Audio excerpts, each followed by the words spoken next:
Thank you very much, and good afternoon to each and every one of you. A brief introduction from my side whilst I let you join the quiz. So why am I talking to you about this topic? My personal motivation, I like maps and I like civil liberties. So I thought I would bridge both together in order to present you this topic today.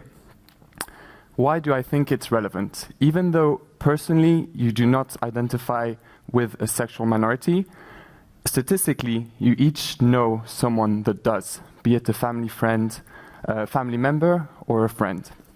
Now, how would the life of that person you're thinking about change if they lived in Asia? That's what we're going to try and find out. I will show you a short series of maps with different nations colored in according to the topic, and you'll have to try and guess what the appropriate title of the map is with the three options shown to you on the screen and also on your phone. Maybe a short tip whilst the final few join. You can focus on a specific country or a specific region of Asia and see how that one changes from one map to the other to make it maybe more relevant to you. Great. So, if all of you have joined, let's go. I'll show you the first map, which is here. What does this map show? Now, in general, darker shades of green show more progressive regulations, while darker shades of red, which we'll see later on, are synonymous with more restrictive regulations. Now, one thing that is important to note, I'm trying to inform and not condemn or blame, and really not trying to make any direct comparisons. Great. So I see that slowly the time is up for you to answer on the first map. This map indeed shows countries that have laws preventing discrimination based on sexual orientation. So these can be constitutional bans, such as the case in India, for instance. There are also countries with slightly lighter shades of green that have limited bans. These are either regional bans or partial bans based on certain types of discrimination. We can see that Switzerland actually passed such a law relatively recently, 2 years ago. Yeah, that's about it. We'll move on to the second map. What does this map show? Does it show Asian countries where asylum claims based on sexual orientation and or gender identity have been accepted? Does it show countries that have laws banning conversion therapy in place? So these are basically programs designed at suppressing or changing someone's sexual orientation or gender identity. Or does this map show countries where same-sex marriage is legally recognized? There are very few nations colored in, only Taiwan in dark green, and I hope most of you will have got it correctly. This map shows countries that have laws banning conversion therapy. It's actually quite similar to the map where same-sex marriage is legal. So Taiwan is the only place that has a criminal prohibition against such therapies or such programs, which are usually carried out by religious groups. It is also of note that worldwide it is quite uncommon for such practices to be regulated.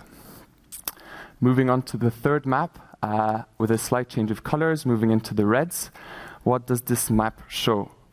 Does it show countries with the most prevalence of gay hate crime? Does it show countries where consensual same-sex sexual acts are criminalized?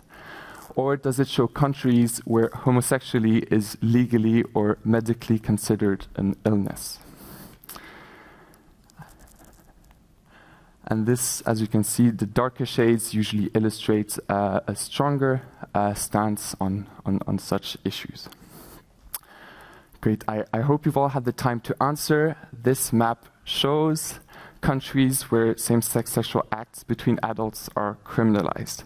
So the darkest shade of red is where the death penalty is carried out in practice, with a slightly lighter shade is where the death penalty is planned in law but not carried out in practice. All nations colored in do actually criminalize such activities, just to varying degrees. Now, if we're looking at the complete opposite side of the spectrum, Taiwan is the first and only Asian country to this day that legalizes same-sex marriage.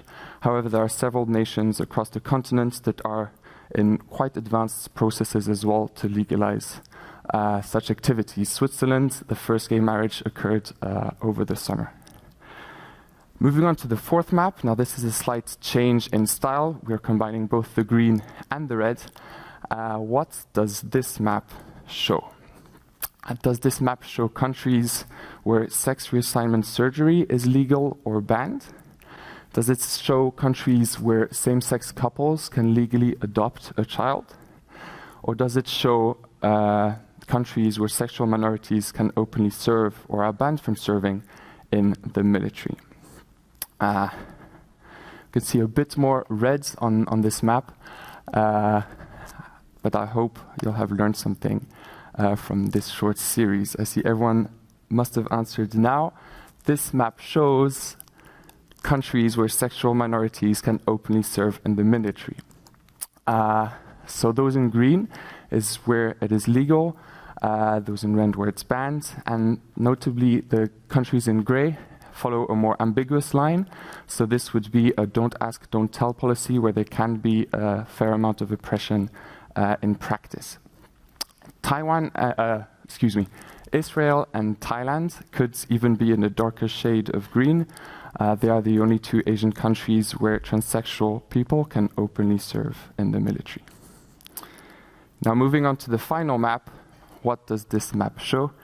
Does it show a general support or rejection for LGBT rights in the multilateral sphere at the United Nations?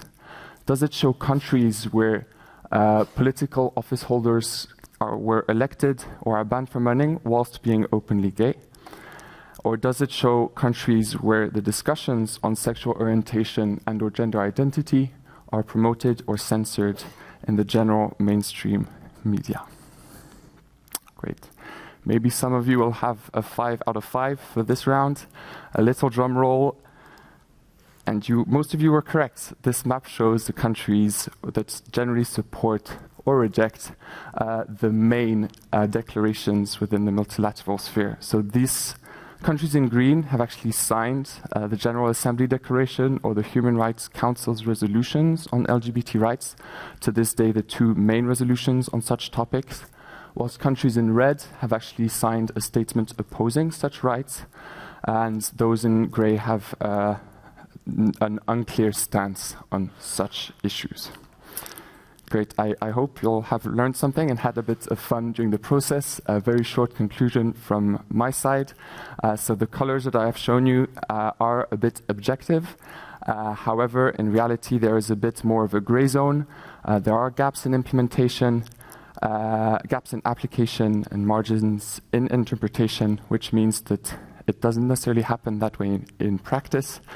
But also, and maybe even more importantly, the mindsets are evolving quite fast globally, and therefore the legal environment is as well. I've tried to show you the most up-to-date and accurate maps possible, but I've had to change them a fair amount of times in recent weeks to keep up to date with the events. So there you go. Thank you very much for your participation and for your attention.